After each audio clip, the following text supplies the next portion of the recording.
The Mysteries of Mundane Astrology, Unveiling the Secrets of World Events, Politics, History, and Society. Astrology has a wide range of subfields. Mundane astrology deals with the effects of planetary cycles on specific geographical locations, countries, cities, businesses, and international events. It provides an insight into the political and global landscape as shaped by these cosmic cycles. The phrase mundane astrology is derived from the Latin word mundus, which translates to world. That is the world's astrology, in a very literal sense. While individual birth charts can be studied in natal astrology, mundane astrology takes things a step further and examines something larger, established structures or trends. The effects of the planet's gravitational pull on the world are shown through mundane astrology. It may be used to make future predictions and get ready for potential events. So what is mundane astrology, and how does it work? Hey everybody, welcome to Stars Are Signs. Subscribe, like, and turn on notifications if you're interested in learning more about astrology and how it can be used to benefit your life. Well, let's get started. What is mundane astrology? The study of large social institutions such as nations, states, and cities is the focus of the subfield of astrology known as mundane.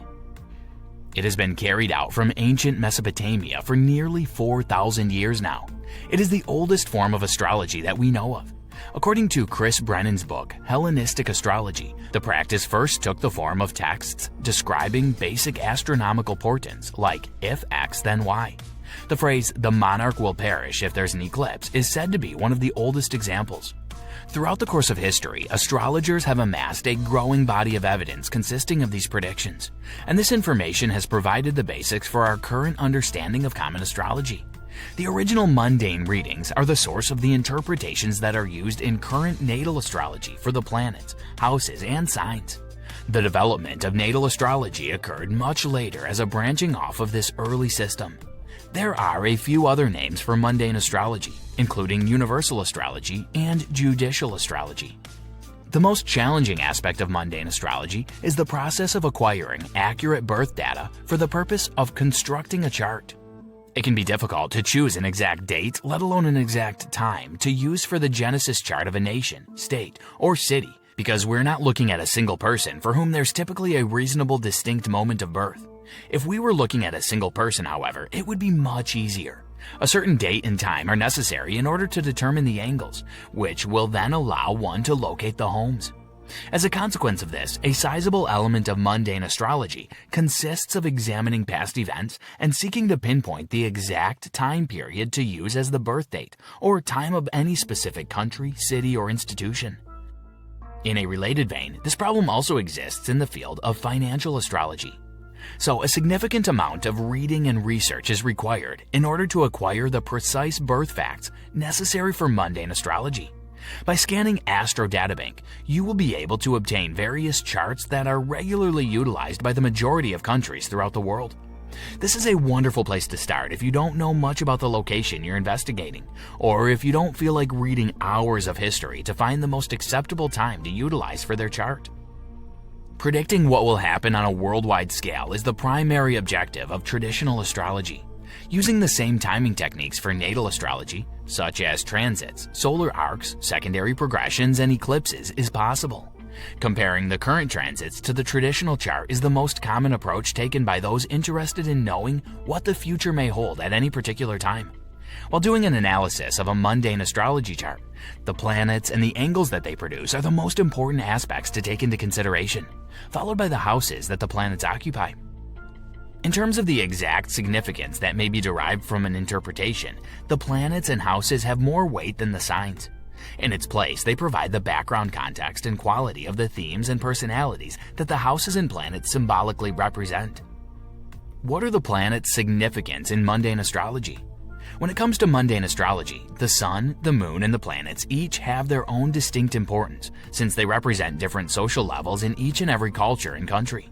The following is a list of some of the numerous categories and particular topics that are governed by the planets. The sun. In mundane astrology, the sun is believed to represent people of power and authority, such as government leaders and those in positions of influence. Society often admires and idolizes these people, with the average person striving to emulate them. The sun symbolizes leaders of countries like kings, emperors, prime ministers, presidents, and judicial positions such as magistrates and judges. The sun can also represent individuals who have a public presence, even when they don't have an official authoritative role. The moon. In mundane astrology, the moon is a significant planetary body that represents the emotions, habits, instincts, and the general public or masses. The moon is associated with the ruling power, the mother, and the home. It is said to govern the tides, the growth of planets and animals. The moon is also associated with the collective consciousness and public opinion, and it reflects the mood and the feelings of the masses. Therefore, it is considered an important factor in predicting social and political events, as it can indicate changes in public opinion, reactions to social and political issues, and the general mood of the populace. In addition, the moon is also associated with agriculture, fishing, and maritime activities, as it governs the tides which are crucial for fishing and sailing. The moon is also connected to women's issues including motherhood, fertility, and women's rights. Overall, the moon is a crucial planet in mundane astrology, as it represents the collective consciousness, emotions, and instincts of the masses, which are essential factors in understanding social, political, and economic trends and events. Mercury. Mercury represents communication, trade, and commerce. It is associated with business, journalism, and transportation. This category includes things like newspapers, television networks, books, publishing companies, the press, public speakers, news reporters, academics, and intellectuals. Mercury may also sometimes stand in for the intellectual content that is being transmitted or taught. Venus. Venus represents love, beauty, and art. Children, marriage, festivals, and performing arts, artists, musicians, actors, and athletes are all associated with Venus. Everything that has to do with beauty or entertainment is considered to be Venus. If Venus is detrimentally aligned, the visual appeal and compositional balance of a nation will be negatively impacted. Mars. Mars represents energy, aggression, and conflict. Mars is a symbol of the armed forces. While looking at the mundane astrology chart, anything having to do with fire will be located on the planet Mars. Mars is said to govern physical energy, ambition, and motivation, which are essential factors in achieving success and progress. However, when Mars is in a challenging aspect, it can indicate impulsive behavior, anger, and aggression, which can lead to conflicts and accidents. Overall, Mars is a crucial planet in mundane astrology, as it represents the driving force behind actions, ambitions, and conflicts, which are essential factors in understanding social, political, and military trends and events. Jupiter. Jupiter represents expansion, growth, and abundance. It is associated with religion, education, and the law. In traditional astrology, Jupiter often embodies a sense of duality. Priests, other religious leaders, financiers, judges, and attorneys can be found in Jupiter. Jupiter is the ruler of both money and philosophical thought, so it can point to things that bring order, harmony, wealth, and spiritual matters. It can also signify peace, prosperity, and religious beliefs. Saturn. Saturn represents restriction, discipline, and limitation. It is associated with government institutions, bureaucracy, and social order. For instance, in the US, Saturn could be seen to symbolize state or city executive branches. Those who work in government, own land or mines, manage any kind of public institution or park, and are senior citizens are all examples of people who Saturn can represent. Uranus. Uranus represents change, revolution, and innovation. It is associated with technological advancements, social reform, and unexpected events. Uranus is depicted as the antagonist in the mundane astrology. It represents every imaginable kind of political upheaval. People feel inspired to push their boundaries and challenge themselves to break away from their normal life when Uranus is present in the sky. This can lead to breaking away from stagnancy and stagnation in life. Generally, Uranus symbolizes a tendency to rebel, demonstrate, and break barriers of conformity, commonly seen as strikes or riots. It can refer to politics on the right, one that is more libertarian, but it can also be used to refer to scientific developments and inventions. Neptune. Neptune represents spirituality, illusion, and deception. It is associated with the arts, mysticism, and religion. Uranus tends to have more of a right-leaning ideology, while Neptune has been aligned with communism and socialism. Neptune, on the other hand, may also represent publicly funded healthcare and hospitals, altruistic activities, and schemes motivated by greed, fraudulent conduct, unlawful behavior, and loss. Neptune's influence can often reveal cases of illusion and confusion. It can expose when people are unable to differentiate reality from fiction, as well as any false perceptions that an entire nation may project to other countries. Additionally, Neptune symbolizes the divine and spiritual aspect of a nation on an even more profound level than religion. Pluto. In mundane astrology, Pluto represents power, transformation, and intense confusion. It is often associated with deep and profound changes, both on a personal and societal level. Pluto's influence is felt in areas such as politics, global events, and large-scale societal transformations. Overall, Pluto's influence in mundane astrology is often seen as transformative, intense, and sometimes disruptive, but can ultimately lead to growth and positive change. The Ascendant. The Ascendant, also known as the rising sign, is the zodiac sign that was ascending on the eastern horizon at the time of a person's birth, or at the time of an event. It represents the starting point of an event such as the inauguration of a country's leader, a political movement, or the signing of a treaty. It is also used to calculate the astrological chart for the moment of the event, which provides insight into the energies and influences that will shape the event's outcome. Now, what do the houses mean in mundane astrology? The first house. According to mundane astrology, the first house rules the entire country. Given that this is the location of the ascendant, it also indicates how the nation, city, organization, or corporation is understood by those who are not affiliated with it. The majority of important gatherings take place in the first house. The second house. The wealth of a nation, the economy, and trade are all overseen by the second house. In addition to this, it applies to all of a person's possessions or property. The second house is responsible for all that pertains to the material world. Planets that are positioned in the second house will have an effect on the economics and finances of the country, nation, or organization. The third house. The third house is in charge of regulating all modes of transportation that are considered to be of a local or short-distance nature, such as automobiles, buses, subways, and bicycles. Also, as the third house is the one that regulates communication, it is the house that symbolizes things like the media, the internet, telephones, and newspapers. It also has the potential to exert influence on children, educators, and educational institutions. In general, the third house sheds light on the manner in which a nation's citizens exchange and receive information. The fourth house represents the homeland, land, agriculture, and the environment.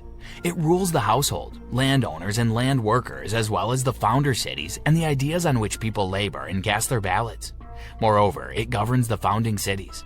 In some cases, the fourth house is also responsible for determining the weather. Due to the fact that the fourth house is immediately opposite the 10th house, which is often responsible for the governance of individuals in positions of power, the focus is on the average person or family unit.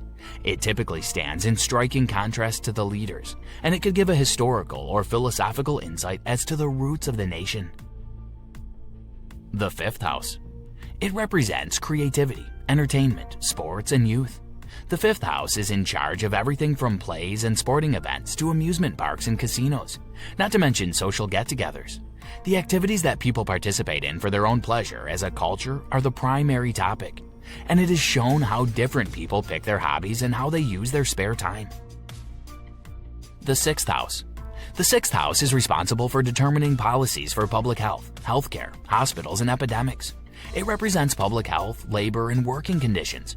It also regulates labor unions, government and national service employees, workers in corporations, and employees of those corporations. This house can be used to determine a nation's broader perspective on issues pertaining to labor and health. The seventh house. The seventh house represents diplomacy, alliances, and foreign relations. It is responsible for determining matters pertaining to international relations, including whether or not connections with foreign countries are favorable or unfavorable, as well as the marriage and divorce rates. It shows the other parties that are related to the country, state, or enterprise. The eighth house. The eighth house represents the national debt, taxes, and other people's resources. In addition to loans, interest, and taxes, it is also possible for it to disclose the entire amount of debt that a country or corporation is responsible for paying. Still, when there's a fight for authority, or when people feel as though they are being oppressed, the eighth house may also be significant. The ninth house represents law, religion, philosophy, and higher education. In addition to religion, churches, and the general public's impression of religion, the ninth house is in charge of philosophical and scientific organizations and higher learning institutions.